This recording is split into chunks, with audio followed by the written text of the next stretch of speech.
अक्सर लोग पूछते हैं कि साहब हेल्थ एडवाइस इतनी मिल रही है कि ओवर बर्डन है हम हेल्थ एडवाइजेस से। तो हेल्थ एडवाइस जो होती है ना, बड़ी पर्सनलाइज्ड होती है। जैसे कि मैं हूँ, अगर सुबह में मैं ठंडा पानी पी लूँ तो मुझे छींकें आ जाएंगी। बहुत से लोग रात में उठ के भी फ्रिज का ठंडा पानी पीते हैं, उन्हें कुछ भी नहीं होता है। मेरे मुंह पे अगर डायरेक्ट ठंडी हवा आना शुरू हो जाए तब मुझे छींक आ जाएगी। बहुत से लोगों को बिल्कुल नहीं आएगी। बहुत से लोग नींबू पी के बिल्कुल परेशान नहीं होते। बहुत से लोगों को नींबू पी के एसिडिटी हो जाती है। तो एडवाइस क्या देना है? एडवाइस, अब जैसे मैंने कीटो डाइट का डाला था वीडियो, तो कीटो डाइट पे बहुत से लोगों ने मुझे समझाने की कोशिश करी। अरे भाई, मुझे क्या समझाओगे, मैं तो पूरी जिंदगी जो है मेडिकल में गुजार दी। तो कीटो डाइट जो है उसमें समझाया कि ये होता है वो होता है। अरे साहब, सिंपल बात है, कीटो डाइट पौष्टिक आहार नहीं है। कीटोन्स जो ज़्यादा बनेंगी जब आप ज़्यादा ऐसी चीज़ें का सेवन करेंगे, तो कीटोन्स के बनने से बॉडी में नुकसान होता है। कीटोन्यूरिया एक चीज़ होती है, वो भी बन सकती है। तो बहुत सी चीज़ें हैं, मेटाबॉलिज्म इतना आसान नहीं है जो आप बगैर डॉक्टरी के समझाने की कोशिश करें मुझे। क्योंकि मेडिकल कॉलेज में जो पढ़ाई होती है वो फर्स्ट ईयर में आप बायोकेमिस्ट्री वो पढ़ते हैं जो एमएससी पीएचडी में लोग पढ़ते हैं। फर्स्ट ईयर की बायोकेमिस्ट्री। फर्स्ट ईयर की फिजियोलॉजी वो होती है जो लड़का एमएससी फिजियोलॉजी करता है वो पढ़ता है मेडिकल में। एनाटॉमी शरीर की वो होती है जो चाहे सर्जन बनने के बाद आप सीखें, वो फर्स्ट ईयर में एमबीबीएस की पढ़ाई जाती है। तो 3 सब्जेक्ट ऐसे होते हैं जो बच्चा पढ़ता है तो बच्चे भाग जाते हैं मेडिकल से। उनको समझ में भी नहीं आता इतना कोर्स कैसे पढ़ेंगे वो। तो इतना ज़्यादा लोड होता है, इतनी ज़्यादा पढ़ाई होती है। तो जो हमारा मैन्युफैक्चरिंग है वो बेइंतहा सॉलिडिफाइड स्टेट में आके बनती है। तो डॉक्टर को ये समझाना कि न्यूट्रिशन क्या होता है या हम कीटो डाइट क्या करते हैं, ये सब गलत बातें हैं। तो आप किसी की हेल्थ एडवाइस मत लीजिए। आपकी हेल्थ एडवाइस आपका जो पर्सनलाइज फिजिशियन है, पर्सनल फिजिशियन, जो आपके मोहल्ले का डॉक्टर हुआ करता था, उससे लिया कीजिए बस। हाँ, देखिए ऐसा है कि हम अभी हमारे बहुत करीबी आदमी हैं, दोस्त हैं, बेचारों को 3 हफ्ते से पेट खराब चल रहा है। शुरू में वो मेडिकल की दुकान पे जाके दवा लेते रहे और वो उनका पेट ठीक नहीं हुआ। फिर डॉक्टर से मिले, अब डॉक्टर ने सिंपल दवा दे दी मेट्रोजिल, जो दवा की दुकान वाला नहीं दे रहा था, और उससे ठीक हो गए वो। तो डॉक्टर की सलाह क्यों होती है कि जब आपके सिम्टम्स होते हैं और जो आपकी जांच वो करता है उससे सटीक दवाई आपकी प्रिस्क्राइब करता है। अगर फार्मेसीज जो खुली हैं वही इलाज करने लगे तो डॉक्टरों की ज़रूरत कब पड़ेगी? पेटेंट दवाइयाँ रखी हुई हैं, उस पर लिखा भी है कि साहब ये इसकी है, ये उसकी है, ये इसकी है, आप वहाँ जाइए और दवा ले लीजिए। तो ये इस तरीके से तो नहीं होता है ना। आप ये सोचिए, आज आप ब्यूटिशियन के पास लेडीज़ जाती हैं तो वो बताती है कि आपके स्किन की क्या ज़रूरत है, कौन सी स्किन में क्रीम लगेगी। क्रीम्स तो बहुत मिल रही है मार्केट में, लेकिन आप फिर भी तो जाके पूछते हैं। जब स्किन केयर के लिए आप ब्यूटी वाले के पास जाते हैं तो अंदर की जिस्म की बीमारी के बारे में डॉक्टर से क्यों नहीं सलाह लेंगे? ये सेल्फ प्रिस्क्रिप्शन जो है बड़ा हार्मफुल है। आप 2-3 दिन कर सकते हैं, उससे ज़्यादा नहीं करें। पैरासीटामोल की गोली पे भी बाहर लिख के आता है कि फीवर अगर 3 दिन में ठीक नहीं हो तो आप डॉक्टर की सलाह ले लें।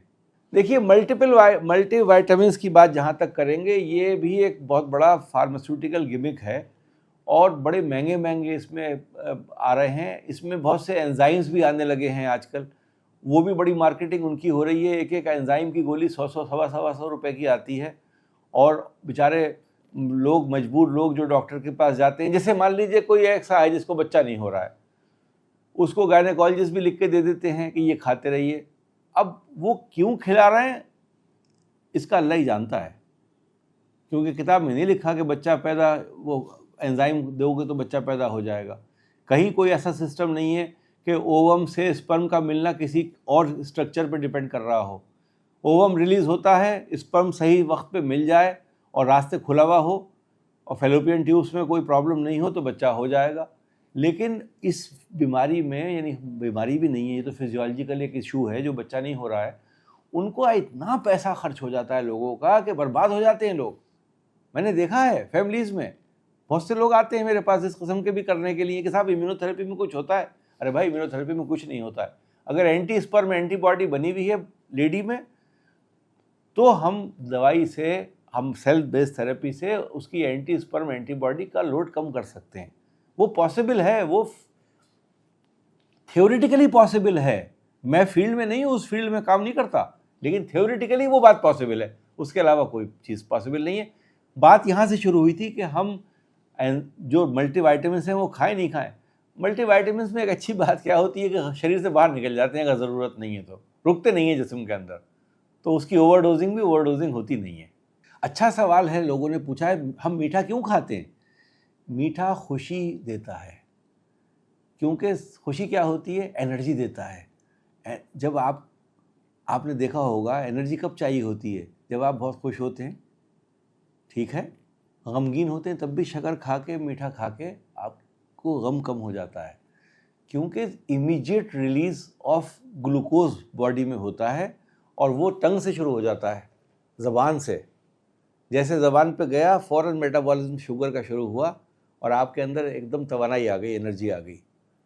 खाना खाने के बाद भी तो लोग यूं ही मीठा खाते हैं, पेट तो भर गया, एनर्जी नहीं फील हो रही है। खाने की एनर्जी तो 2 घंटे बाद फील होगी ना, 3 घंटे बाद। फ़ौरन आपको क्या चीज़ फील करना है, फ़ौरन एनर्जी फील करना है, तो खाना खा के थोड़ा सा मीठा खाया तो एनर्जेटिक हो गया, इसलिए खाते हैं मीठा। अच्छा, मिठास से खुशी है, और जैसे अगर कुछ ख़ास चीज़ें होती हैं, जैसे कि कोको है जिससे हम चॉकलेट है, या चॉकलेट के जो इंग्रेडिएंट्स हैं उसमें भी हमारे मूड एलिवेटर्स होते हैं जो मूड एलिवेट करते हैं। आपने देखा होगा पहले ज़माने में ख़ास तौर से हमारे गाँवों में जब शादी में हम जाया करते थे बचपन में, तो वहाँ उल्टा खाना शुरू होता था। मीठा पहले सर्व करते थे और बाद में नमकीन सर्व करते थे। तो मीठा जो है हमारी एसेंशियल इंग्रेडिएंट है पूरी दुनिया में। आप क्या समझ रहे हैं, आप भारत में खाली मीठा खाते हैं? पेस्ट्रीज की इजाद कहाँ हुई है, केक्स की इजाद कहाँ हुई है? बर्थडेज में केक का बनना क्या मतलब है? बर्थडेज में पिज़्ज़ा कब काट के खाते हैं हम शुरू में? क्यों केक खाते हैं? केक तो मीठा ही होता है ना, नमकीन केक तो सुना नहीं होगा आपने कभी। पूरी दुनिया में मीठा खाते हैं, और मीठे से बीमारी का ताल्लुक नहीं है। डायबिटीज़ में मीठा नहीं खाना है, मैंने पहले भी बताया है। रेगुलेटेड मीठा खाइए, कोई परेशानी नहीं है, और ऐसा मीठा खाइए कि जो फ्रेश बना हुआ हो, सिवाय चॉकलेट्स के। नेचर में आपने देखा है कि जो फ्रूट्स होते हैं वो कोई कड़वे होते हैं? कोई नमकीन फ्रूट देखा है आपने? नमकीन फ्रूट नहीं देखा आपने, सब मीठे फ्रूट होते हैं। तो खुदा को भी मतलब है हमें मीठा खिलाने का। जूसेस भी सारे मीठे होते हैं, तो उनमें किसी में नमकीन टेस्ट नहीं आएगा, वो आपका जूस नहीं कहलाएगा नमकीन। यहाँ तक कि नारियल पानी भी थोड़ा स्वीट होता है। एक डॉक्टर साहब थे हमारे रामपुर में, बड़े मज़े की बात कहते थे।